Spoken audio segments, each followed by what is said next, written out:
We know the ocean can be very productive, but if you don't know how much fish you're taking out of the water, it's really hard to manage for the future.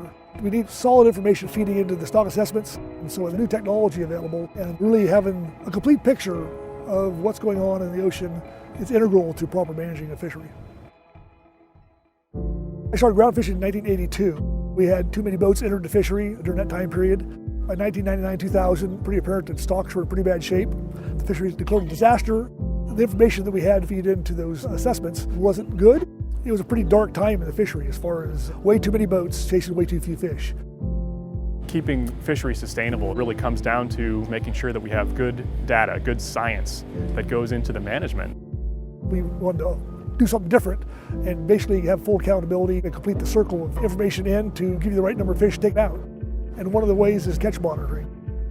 The fisheries regulator would typically require an observer on board. They would look at the catches, they would note down what's happening, make sure that what's coming in from the net is being properly accounted for. They record it, they bring those logs back. Sometimes it takes months or even longer to get that data into the management system. The biggest opportunities with electronic monitoring is to move more of that to real time. The marine technology space is changing very rapidly. Artificial intelligence on board the vessel, satellite communications and video monitoring has reached a cost and price point now where it's, in most cases, a viable alternative or observer coverage. A vessel is really a wealth of information. We have a lot more granularity now at the catch level that will allow for insight into how the fishery is performing. What technology can do is give us real-time or near real-time data that can help let us know if there's fewer fish than we thought and maybe there's a corrective action needed. Maybe there's more fish than we thought and there's an opportunity for some additional harvest. You could actually bring fish to market when the market wants it.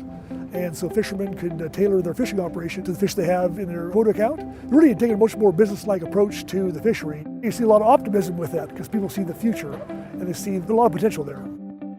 Accountability is one of the biggest drivers of innovation. There's an opportunity for smart boats or networked vessels with sensors and various emerging technologies to really help us give a better understanding of the state of the ecosystem. What's happening out there? What are some of these triggers that are key to productive cycles? It is a complex system and there's a lot left to learn. Technology is finally catching up in the fishing industry, and so you have a fresh outlook, I think, from the people in the fishery right now. What I'd like to see as we move forward, we'd have really sustainable fishing communities and that we have some long-term investment in the industry and a fully integrated information system from vessel clear market.